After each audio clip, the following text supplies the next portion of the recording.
Hello beautiful stars, welcome back to my channel stars mystic enchantress. मैं आपकी host आप सभी का दिल से वेलकम करती हूँ गाइस। आज का शिफ्ट उन लोगों के लिए हो सकता है जहाँ पर एक नो कांटेक्ट या नो कम्युनिकेशन सिचुएशन है या ब्रेकअप सिचुएशन है। यहाँ पर हम टैग लाइन्स का इस्तेमाल नहीं कर रहे हैं। This person can B anyone, आपके ट्विन फ्लेम, सोलमेट या कार्मिक्स भी हो सकते हैं। तो जिस तरह से भी आपके साथ रेजोनेट करे उस तरह से आप एनर्जीज को ग्रैब कर सकते हैं। जो बातें रेजोनेट ना करें उसको डिस्कार्ड कर सकते हैं। चैनल को जरूर सब्सक्राइब कर लीजिए, बेल नोटिफिकेशंस को हिट करके न्यूएस्ट वीडियोस की अपडेट्स यहाँ से हासिल कीजिए गाइस। तो सबसे पहले यहाँ पर आपके पर्सन की करंट सिचुएशन को ग्रैब करते हैं कि इनके साथ अभी क्या चल रहा है फॉर यू। ओके, तो यहाँ पर द क्रिएटर एंड आइसोलेशन की एनर्जीज अपीयर हुई हैं। तो एक बात मैं आपको बताती हूँ, आपके पर्सन को ये बात अच्छे से पता है कि ये इस कनेक्शन में क्या कर सकते हैं और आपके लिए किस तरह से महसूस करते हैं। आप इनके लिए एक कह सकते हैं ना, एक एडवेंचर से कम नहीं हो। आपके साथ इस रिश्ते में बने रहने का मतलब ये है कि हैप्पीनेस का कोई लेवल ही नहीं है। इतनी ज़्यादा खुशी आप इन्हें देते होंगे या फिर आपके साथ रहना इनके लिए द अल्टीमेट हैप्पीनेस है। एक एडवेंचरस जिंदगी ये आपके साथ जी सकते हैं। बट राइट नाउ इनके हालात ऐसे होंगे, या तो यहाँ पर एक थर्ड पार्टी सिचुएशन है जिसके चलते आपके पर्सन ने खुद को इस कदर आइसोलेट कर लिया है कि even like bye knowing their potential कि ये क्या कर सकते हैं, फिर भी इन्होंने खुद को कैद कर लिया है।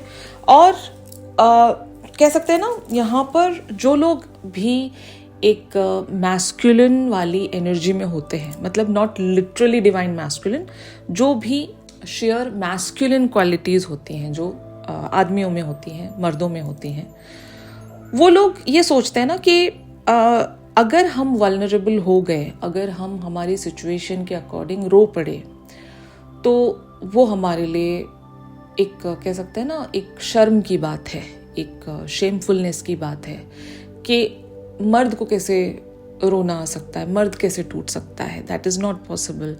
मर्द कैसे वल्नरेबल हो सकता है। अक्सर कुछ लोगों में इतनी ज़्यादा वो अल्फा मेल वाली फीलिंग होती है कि हम नहीं झुक सकते या फिर हमें कुछ नहीं होगा, यू नो, हमें कोई फ़र्क नहीं पड़ सकता। और ये लोग लाइक सिंस द चाइल्डहुड इन्होंने ऐसे क्वालिटीज़ अपने अंदर कल्टीवेट किए होते हैं, अपने अंदर बना लिए होते हैं। कोई भी ऐसा इंसान लाइक बाय बॉर्न नहीं होता, लेकिन समाज की वजह से या इनके घर के माहौल की वजह से इन्होंने अपने आप को इस कदर से उस पर्सनैलिटी में ढाल लिया होता है कि रोना नहीं है अपने को। अगर हम रोते हैं तो लाइक हम कमज़ोर साउंड करेंगे, कमज़ोर दिखाई देंगे, और मर्द तो कभी कमज़ोर हो ही नहीं सकता। तो इस तरह की या तो इनका डीप रूटेड बिलीफ सिस्टम है, इनका ट्रेडिशन है, इनकी अपब्रिंगिंग इस तरह से हुई है, इनकी फैमिली ने इनको इस तरह से बड़ा किया है, ऐसे कह सकते हैं। तो आपके साथ ये अभी एक ऐसी ही एनर्जी में बने हुए हैं जहाँ पर ये आपके साथ पैशन फील करते हैं, आपके साथ वो लव फील करते हैं। ये आपकी तरफ दौड़े दौड़े चले आना चाहते हैं, आपकी तरफ वो एक्शन रखना चाहते हैं, बट ये किसी वजह से रिस्ट्रिक्टेड हैं और अपनी वल्नरेबिलिटी आपकी तरफ शो नहीं करना चाहते। ये कहाँ पर सप्रेस्ड हैं, क्या इनकी मजबूरियाँ हैं, ये आपसे खुलकर नहीं बताते होंगे। ये एक साइलेंट लवर हैं आपके, ठीक है ना। इनको यही सिखाया गया है कि अपने इमोशंस को नहीं जाकर जाहिर करना है। इन्होंने या तो खुद को भी सिखाया हो सकता है, मैं ऐसा भी कह सकती हूँ। अगर इनकी अपब्रिंगिंग ऐसी नहीं भी है ना, मान लो आपके पर्सन ने खुद में इतना ज़्यादा एक तरह का रिस्ट्रिक्शन या फिर खुद में ही इतना ज़्यादा क्योस इन्होंने बना लिया है कि मैं नहीं ओपन अप हो सकता, मेरा ओपन अप होना कुछ बहुत ही बड़ा ब्लंडर हो जाएगा, मैं किसी के कंट्रोल में चला जाऊंगा। तो ये एक क्वालिटी है, ये आपके पर्सन जो भी हैं इनको नहीं आता एक्सप्रेस करना, ठीक है। ये इवन ज़ोडिएक साइंस के हिसाब से भी बोल सकती हूँ। Mostly this person can be an earth sign या फिर एयर साइन के हो सकते हैं, जहाँ पर ये बहुत खुश नज़र आते होंगे एट टाइम्स, या ये अंदर कैसा महसूस कर रहे हैं, क्या ये चाहते हैं, आपको बिल्कुल भी हिंट लगने नहीं देते होंगे। और कुछ लोग अगर इवन वाटर साइन के भी हैं ना, तो वो लोग भी अपने इमोशंस को छुपा लेना जानते हैं। इवन अगर एयर साइन के हैं तो ये आपको इतना ज़्यादा कंफ्यूज कर देंगे कि इनके मन में क्या चल रहा है आपको समझ में ही नहीं आएगा। ड्यूअल नेचर होता है इन लोगों का। एंड अर्थ साइन है तो ये इतना ज़्यादा खुद में ग्राउंडिंग जानते हैं, तो ये भी पता नहीं लगने देते कि ये किन हालात से गुजर रहे हैं, क्या ये चाहते हैं। तो ये आपको मिस करते हैं, आपको चाहते हैं, आप लाइक आपके साथ दिल से ये कनेक्टेड है, लेकिन इनके इमोशंस ये फोर फ्रंट पर आने नहीं दे रहे हैं। इन्होंने कहीं पर रोक कर रखा है खुद को। Even though they are the creator, इनके पास वो एक्शन है अपनी ज़िंदगी को चेंज करने का, आपकी तरफ वापस आने का। बहुत सारे लोगों के लिए आपके कह सकते हैं ना एक्स भी हो सकते हैं, मतलब अगर आप दोनों का ब्रेकअप हो चुका है, लाइक अभी आप दोनों के बीच में कोई भी चांस नहीं कि इस कनेक्शन को दोबारा से री एस्टैब्लिश कर सकें, फिर भी आपके पर्सन को पता है कि he is the creator, he can have that action, और अगर ये आपकी तरफ बढ़कर आएंगे तो सब कुछ रिजॉल्व हो जाएगा आप दोनों के बीच में। जो भी हालात ख़राब हुए हैं ये बिल्कुल ही उन सारी चीज़ों को दोबारा से हासिल कर लेंगे। लेकिन क्यों नहीं कर रहे हैं, क्या ऑब्स्टिकल है, ये मैं आपको बताती हूँ। यहां पर कार्ड अपीयर हुआ है द आउटसाइडर का। ये एक हेल्पलेसनेस वाली एनर्जी में बने हुए हैं। हेल्पलेसनेस का मतलब ये है कि even though they know that कि ये चाहे तो आज ही आपकी तरफ आगे बढ़ सकते हैं, आज ही आपकी तरफ वो एक्शन रख सकते हैं, लेकिन ये अपने आप को उस काबिल मान नहीं पा रहे हैं। ठीक है ना, इन्होंने अपने ही सराउंड इस कदर एक बाउंड्री खींच के रखी है, अपने आप को इन्होंने जेल में बंद कर लिया है, ऐसा समझ लो आप। ठीक है ना, मैं खुद ट्रैप हूँ, मैं खुद ब्लॉक्ड हूँ, मैं आगे नहीं बढ़ सकता। फाइन, अगर मैं ऐसा करूँगा तो पता नहीं क्या हो जाएगा, पता नहीं लोग मेरे बारे में क्या सोचेंगे, पता नहीं वो मेरे बारे में क्या सोचेंगी। अगर ये आपके बारे में भी सोचकर आगे नहीं बढ़ पा रहे हैं तो वो तो यही सोचेगी ना कि मैं हार गया, मैं लाइक सरेंडर हो रहा हूँ, मैंने अपनी गलतियों को कबूल कर लिया, यही मतलब हो जाएगा ना। तो ये भी हो सकता है। बहुत सारे लोगों के बीच में यहाँ पर ऑलरेडी फाइट्स हो रखी हैं और ये नहीं जितवाना चाहते आपको उस फाइट में, समझ रहे हो ना। तो ये ईगो भी हो सकता है। यहाँ पर ईगो की वजह से ये एक आउटसाइडर बने हुए हैं। शायद ये आपको फ्रॉम द फार ये हैव बिकम दैट ऑब्जर्वर जो सिर्फ और सिर्फ आपकी खबर रखना चाहते हैं, आपके एंड पर क्या चल रहा है ये देखना चाहते हैं। एंड मे बी बहुत सारे लोग यहाँ पर एक अपॉर्चुनिटी का इंतज़ार कर रहे हैं, क्योंकि इनकी जो अभी करंट सिचुएशन है वो just feeling left out in the cold वाली है, एंड ये आपको दिखाना नहीं चाह रही। भले ये रो रहे हैं, तड़प रहे हैं, इनका दिल टूटा हुआ है और ये बिल्कुल खुश भी नहीं है, अपनी ज़िंदगी में स्ट्रगल कर रहे हैं, एक पेन में जी रहे हैं, थर्ड पार्टी है तो भी वहाँ पर ये बिल्कुल भी हैप्पी नहीं है। इनकी ज़िंदगी एक तरह से कोल्ड बन गई है। They are just feeling left out in the cold. इनकी गलतियाँ रही हैं पास्ट में और ये अपने आप को अलाउ नहीं कर पा रहे हैं कि मैं कैसे अपने गलतियों को जाकर एक्सेप्ट करूं, कैसे मैं ये सारी चीज़ों को फिक्स करूं। तो कुछ लोग इस वजह से भी अपने गलतियों को फिक्स नहीं करते, क्योंकि इनको लग जाएगा कि मैंने इवेंचुअली अपने सारे गलतियों को मान लिया है, मैं सरेंडर हो चुका हूं। तो ये रीज़न भी बहुत सारे लोग एक ऑब्स्टिकल बनाकर अपनी ज़िंदगी में पीछे रहते हैं, जबकि इनको पता है कि एक बार मैंने माफ़ी मांग ली, एक बार मैं अपनी गलतियों को एक्सेप्ट करके मैंने उनको फिक्स करना चाहा तो सभी कुछ सारी चीज़ें फिक्स हो जाएंगी, ठीक हो जाएगा। लेकिन वो स्ट्रेंथ कहाँ से लाएं कि अपने ईगो को सरेंडर कर दें भाई, कहाँ से लाएं वो वाला करेज, वो जिगर कहाँ से लाएं।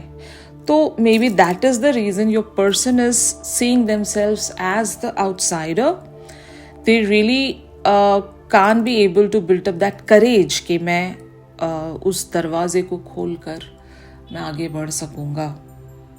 फाइन, जबकि ये कर सकते हैं, लेकिन ये तड़प कर जीना पसंद करेंगे, तड़प कर मर जाना पसंद करेंगे, लेकिन आपकी तरफ वो एक्शन रखने की अभी ये हिम्मत नहीं जुटा पा रहे हैं। ये करंट एग्जैक्टली इनकी यही अभी सिचुएशन चल रही है। आप जिस किसी के लिए भी देख रहे हो यही इनकी एनर्जी है। ऑलराइट, तो अभी हम देखेंगे कि इनका नेक्स्ट मूव क्या हो सकता है आपके लिए? New vision and receptivity. तो ऑफ कोर्स यहाँ पर आपके पर्सन जो हैं भले ही कितनी ही ज़्यादा पेन में क्यों ना हो, अब ये एक नए पर्सपेक्टिव में आएंगे जहाँ पर हो सकता है ये किन्हीं बातों को अवॉइड कर रहे थे या अपने अंदर एब्जॉर्ब नहीं करना चाहते थे। मतलब इनके अंदर भी वो इंट्यूशन आता होगा, इनको भी इनर कॉलिंग इन्हें तड़पाती होगी कि एक्शन ले लेना चाहिए, अभी बहुत टाइम हो गया है, मैं इस तरह से जी भी नहीं पा रहा हूँ, और अगर मैं अपने मिस्टेक्स के साथ जी रहा हूँ तो मुझे कहीं ना कहीं कुछ तो करना पड़ेगा कि मैं इस पछतावे से तो बाहर आ सकूँ। तो न्यू विजन की एनर्जी का मतलब यहाँ पर यही है कि जो अभी इनका करंट वर्जन है वो पहले तो पूरी तरीके से टॉक्सिक है, अनहेल्दी है, और वहाँ पर सुकून नहीं है।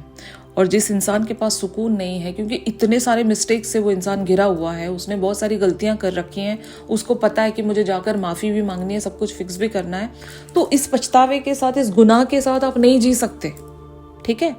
और उसी गुनाह के लिए आपके पर्सन हो सकता है अपने अंदर वो नया पर्सपेक्टिव बिल्टअप कर पाएंगे जहाँ पर ये सुकून चाहेंगे, और जो चीज़ें ये अवॉइड कर रहे थे, इग्नोर कर रहे थे, इंट्यूशन को एक्सेप्ट नहीं कर रहे थे, उसको अभी ये एक रिसेप्टिविटी वाली एनर्जी में जाकर एब्जॉर्ब करेंगे, एक्सेप्ट करेंगे, फैक्ट्स को एक्सेप्ट करेंगे कि हाँ गलती तो हुई है भाई, और ये मुझे अपना शेयर मैस्कुलिन एटीट्यूड ड्रॉप करना पड़ेगा, इस ईगो को सरेंडर करना पड़ेगा, क्योंकि जब तक मैं इस मैस्कुलिन की एनर्जी में रहूँगा या फिर मैस्कुलिन एटीट्यूड में रहूँगा, मेल ईगो जिसको कहेंगे, इसको मैं पहन कर बैठूँगा, तो चांसेस आर देयर कि मैं सब कुछ ही लूज आउट करूँगा। पहले तो मेरा पीस ही यहाँ पर भंग हो गया है, और ना ही मैं खुश हूँ, ना ही मुझे किसी बात का किसी बात की कोई उम्मीद बच रही है, ना ही मैं अपनी ज़िंदगी को एक प्रॉपर लाइट में देख पा रहा हूँ। मेरी ज़िंदगी डार्क होती जा रही है, और मैं सिर्फ और सिर्फ अपने उस एक छोटे से मेल ईगो के लिए अपने आप को पीछे करता जा रहा हूँ। अब this is the high time, मुझे यहाँ पर अपना पर्सपेक्टिव बदलना चाहिए। जो भी मैं इतने सालों से प्रैक्टिस करता आ रहा हूँ, या फिर बचपन से ही जो मैंने थिंकिंग पाल रखी है, इसको मुझे छोड़ना पड़ेगा, अपने बिलीफ सिस्टम से आज़ाद होना पड़ेगा, और मुझे यहाँ पर सब कुछ एक्सेप्ट करके तब एक्ट करना पड़ेगा। तो एक्शन तो नहीं आ रहा है, एक्शन यहाँ पर यही है इनका, realization. Will just start having the receptivity within themself, जहाँ पर इन्हें एब्जॉर्ब करना होगा चीज़ों को, अपने इंट्यूशंस को ज़रूर काउंट करना होगा, ध्यान देना होगा इंट्यूशंस पर। और इनका जो ज़मीर इनसे कह रहा है कि आपने कुछ गुनाह किया है, तो उस गुनाह को कैसे आप फिक्स कर सकते हो, उसका पश्चाताप कैसे कर सकते हो, क्या आप यहाँ पर उसका कह सकते हैं ना एक रिपेंट रख सकते हो, फाइन। तो ये आपके पर्सन करने वाले हैं बहुत जल्द। हो सकता है यहाँ पर स्ट्रैटेजी लगेगी आपके पर्सन को कि एग्जैक्टली ये क्या कर सके, किस तरह से अपने गुनाहों की माफ़ी मांग सकें, या फिर आपकी तरफ वो जस्टिस प्रेजेंट कर सकें। इनजस्टिस हुआ है आपके साथ, और ये सिर्फ और सिर्फ अपने मैस्कुलिन एटीट्यूड की वजह से इन्होंने कुछ किया नहीं है अब तक, ठीक है। इस सिचुएशन में अगर आपके पर्सन कुछ आपसे कहना चाह रहे हैं अभी राइट नाउ, तो वो क्या है ये मैं आपको बताने जा रही हूँ। I remember every detail of that day. तो यहाँ पर इस मैसेज का मतलब यही है कि उस दिन जो जो भी हुआ था, झगड़ा हुआ है या आप दोनों के बीच में किसी बात को लेकर अनबन हुई थी, और इनकी कितनी मिस्टेक थी, क्या हुआ था वो दिन, यानी कि ब्रेकअप वाला दिन। यहाँ पर 100% एक ब्रेकअप सिचुएशन हम डिस्कस कर रहे हैं। तो ब्रेकअप वाले दिन एग्जैक्टली क्या हुआ था आपके पर्सन को बहुत अच्छे से याद है, कुछ भी भूले नहीं है। वो दिन को याद है जहाँ पर ब्रेकअप हुआ था, जहाँ पर आप दोनों एक दूसरे से जुदा हो गए थे। इनका अगला मैसेज है लुक फॉर यू एवरीवेयर। तो ये आपको ढूंढ रहे हैं। अगर आपने इनको ब्लॉक किया या इन्होंने आपको ब्लॉक कर रखा है, आपको ये मूव ऑन होता हुआ देख रहे हैं कहीं दूर से, तो maybe they really want to see you, they really are curious about you कि आपकी लाइफ में क्या चल रहा है, और शायद ये ढूंढ रहे हैं आपको, आप तक रीच आउट होना चाहते हैं। या अगर ये आपके लिए कोई स्टेटस डाल रहे हैं, स्टोरी डाल रहे हैं, तो ये शायद हमेशा इस ताक में रहते हैं कि कहीं आपने देखा है या नहीं, क्योंकि आप ही के लिए इन्होंने स्टोरीज वगैरह डाल रखी होंगी। तो ये भी इनका चेक है, ओके। ये भी ये ऑब्जर्व करते रहते हैं। इनका अगला मैसेज है आपके लिए, I replay our conversations over and over. तो पिछली दफ़ा आप दोनों के बीच में जब कभी भी बात हुई थी ब्रेकअप से पहले या ब्रेकअप के टाइम पर, तो ये शायद उन सारी कॉन्वर्सेशंस को दोबारा से रिप्ले करके सुनते हैं, या फिर अगर टेक्स्ट मैसेजेस हैं तो ये रीड करते हैं आपके सारे मैसेजेस को, दोबारा से पढ़ते हैं। तो ये भी मिसिंग वाली एनर्जी ही है, they are missing you. I knew exactly what I was doing. तो इनको पता है कि इन्होंने अगर आपका दिल तोड़ा भी है तो वो मैस्कुलिन एटीट्यूड की वजह से ही तोड़ा है।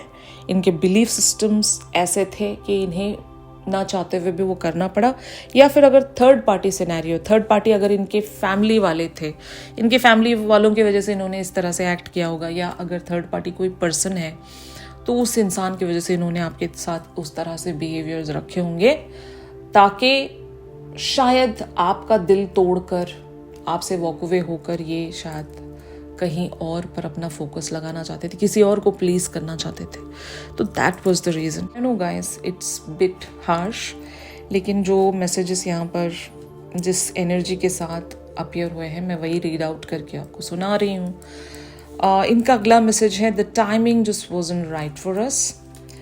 तो उस रिलेशनशिप का जो टाइम था, या जब भी कभी आप दोनों एक दूसरे से टकराए हो इस लाइफ टाइम में, वो टाइम सही नहीं था। ये टाइम को दोष दे रहे हैं यहाँ पर। शायद वो वक्त ही सही नहीं था, इसलिए हमारा ब्रेकअप हो गया। मे बी हम गलत टाइम पर मिले थे, लाइफ के किसी ऐसे मोड़ पर मिले जहाँ पर हम कुछ नहीं कर सकते थे उस रिलेशनशिप का। तो इस तरह का पछतावा भी कह सकते हो। ये सारा टाइम सारा दोष ये टाइम पर देना चाहते हैं, और ये इवेंचुअली यहाँ पर आई लव यू कह रहे हैं। तो चाहे जो भी हुआ हो, जैसे भी हुआ हो, दे love you. The truth is they love you for sure. Okay, प्यार है यहाँ पर, यही इसी बात की कंफर्मेशन आपके पर्सन यहाँ पर रखना चाह रहे हैं। तो इस शिफ्ट में यही था गाइस। इन सारी एनर्जीज का जो एक्सटेंडेड वर्जन रहेगा आपके लिए, जो गाइडेंस रहेगी वो हम हमारे अगले शिफ्ट में जानेंगे, यानी कि कल वाले शिफ्ट में जानेंगे। तो ट्यूनिंग करना मत भूलेगा। और ये एनर्जीज अगर आप लोगों के साथ रेजोनेट कर रही हैं तो ज़रूर मेरे इस वीडियो को लाइक कीजिए और मुझे कमेंट्स में ज़रूर बताइए कि who this person is, either your soulmate, कार्मिक, या आपके ट्विन फ्लेम है।